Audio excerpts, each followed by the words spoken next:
This footage has been making the rounds in underground telegram groups and was reportedly banned inside Iran. Whether it's real or part of a larger psychological operation, what you're about to see could explain everything about Iran's next move.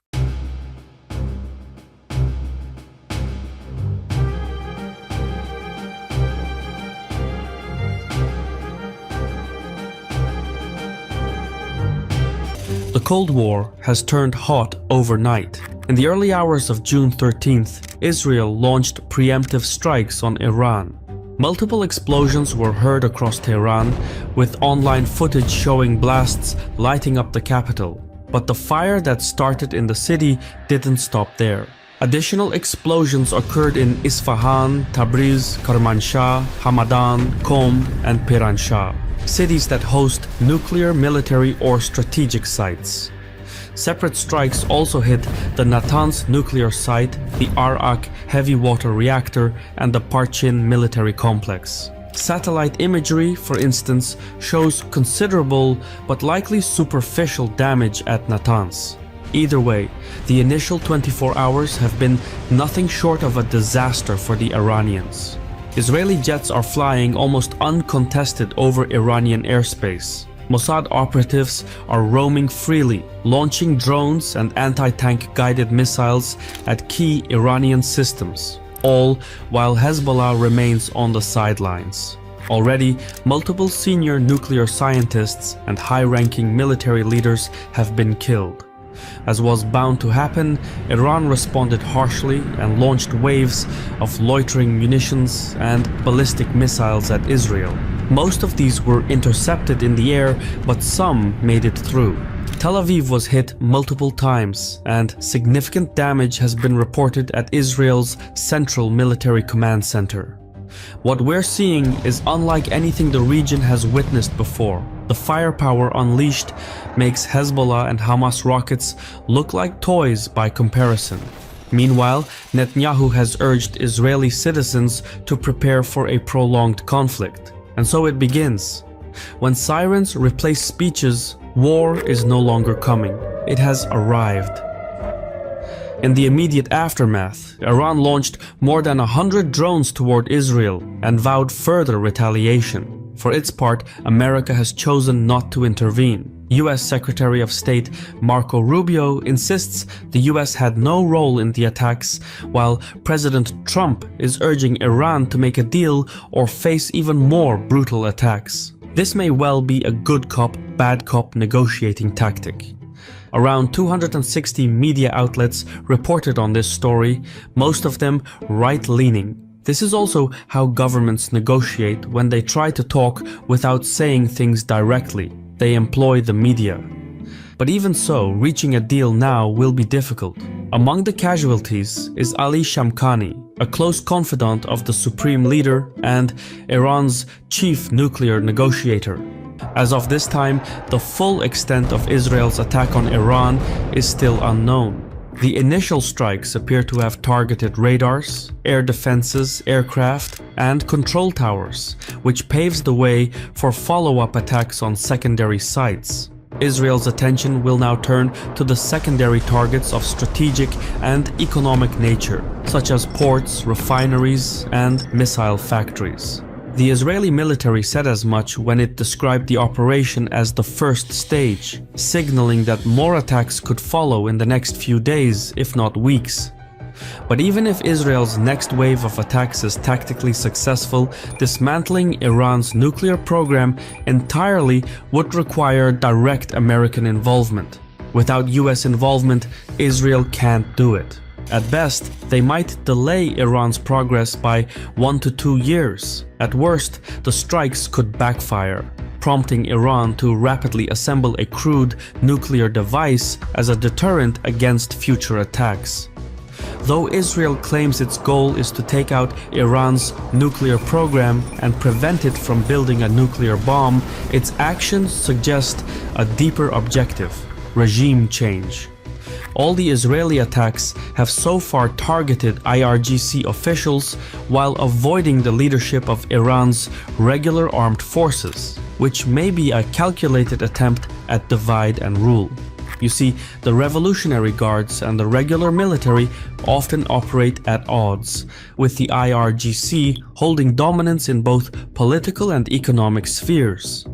So, by degrading the IRGC, Israel may be trying to provoke internal friction, perhaps even encouraging the regular military to turn against the Revolutionary Guards in a bid for power. Tellingly, Israel's campaign is called Operation Rising Lion, which is likely a nod to the pre-revolution Iranian flag and suggests that regime change may be the ultimate objective. Whether that gamble pays off is another question entirely. Comparably, Tehran's strategy is also regime change, but through more legal means. The Iranians know they can't change Netanyahu's mind, but they might just be able to collapse his government by building up domestic pressure and triggering a vote of no confidence. To do this, Iranians will need to deliver maximum harm to Israel, but do so by focusing on infrastructure, military, and leadership targets while avoiding civilian sites as much as possible, which may be difficult in practice. And so the Iranians will want to launch waves of missiles at Israel day after day in the hope that it might lead to a vote of no confidence. This would be a political victory that helps Tehran save face and boost its position in future negotiations. But again, there is no guarantee that it would work. Regime change is less a strategy than a roll of the dice. The behavior of both Iran and Israel in the coming weeks will depend on a mix of military, political, regional, and strategic factors. Even a slight shift in one variable, like a US statement of support, could trigger ripple effects that drastically alter their next moves. In such a volatile moment, weak retaliation from Iran won't deter Israel, but a strong one risks drawing America into the war. That's precisely what Israel may try to provoke, escalating in hopes of pulling America in. By contrast, Iran will likely aim to respond in a way that shows strength and re-establishes deterrence while avoiding a wider conflict. What the Iranians will likely want are strikes that preserve an off-ramp for de-escalation, for example, by giving advance warning to the United States and regional countries. It took a similar approach during Operation True Promise in April 2024 when it launched a large-scale drone and missile attack on Israel but avoided triggering a wider conflict. So, at this stage, it's a matter of sustainment versus escalation.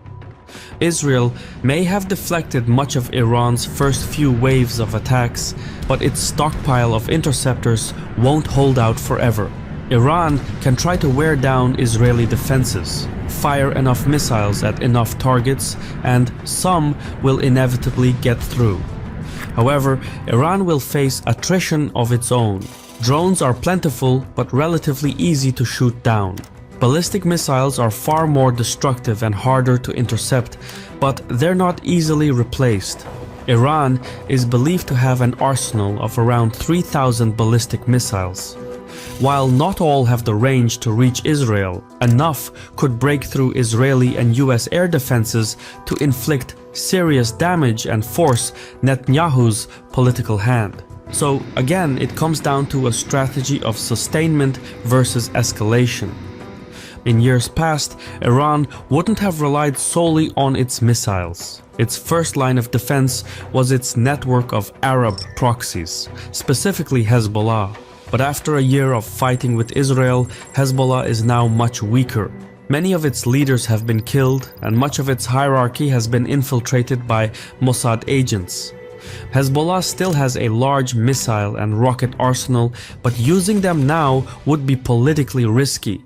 The Lebanese government is struggling to rebuild and has warned Hezbollah not to drag the country into another war on Iran's behalf. Thus, Hezbollah is sitting this one out. Alternatively, to re-establish deterrence, Iran could employ its proxies to launch a series of attacks on American forces stationed in Jordan, Syria, and Iraq. At the same time, the Houthis in Yemen could launch missiles at Israel and possibly target remaining US naval ships in the Red Sea. However, this would be a terribly risky move. Directly attacking US assets could prompt retaliation against the Iranian leadership, something akin to the January 2020 assassination of Quds Force commander Qasem Soleimani. The end result could see the US Air Force doing even more damage than Israel's airstrikes. Another way for Iran to establish deterrence, and less expected, would be to strike US allies in the Gulf region.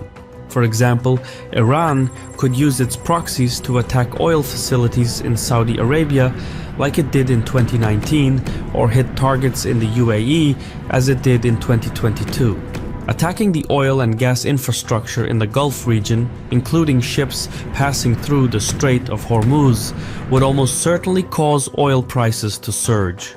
In such a scenario, Gulf leaders, who have pledged hundreds of billions in investments to the United States, would likely push Trump to rein in Israel and halt its attacks on Iran. There is no guarantee that it would work, but sometimes the shortest path to victory goes through someone else's backyard. Having said that, any Iranian attack on Gulf Arab states, while possible, would likely end the improving diplomatic ties Iran has worked to build with those countries in recent years. So every form of retaliation carries some risk of blowback. Yet, perhaps the strongest form of deterrence for Iran would be to conduct a nuclear test. It would signal to both Israel and the United States that Iran is no longer bluffing about its nuclear ambitions, but it would also provoke international outrage, trigger new sanctions, and deepen Iran's isolation. Still, if the Iranian government sees its survival at stake, the supreme leader may decide the cost is worth it. A nuclear test would force the Israelis and Americans to weigh the risk of turning a conventional conflict into a nuclear one. At the very least, Tehran may opt for a non-kinetic response, one that signals nuclear intent but keeps it ambiguous enough to avoid immediate escalation. Iranian officials have long warned they would leave the Non-Proliferation Treaty if their nuclear program came under military attack. That moment may now be near. Overall, the course of both Israeli and Iranian actions in the coming weeks will depend on the scale and intensity of what each side does next. The longer the attacks continue and the more damage they inflict, the smaller the window for de-escalation. With every strike and counterstrike, controlling what comes next grows more difficult, because despite best efforts, precision strikes rarely end with precision outcomes.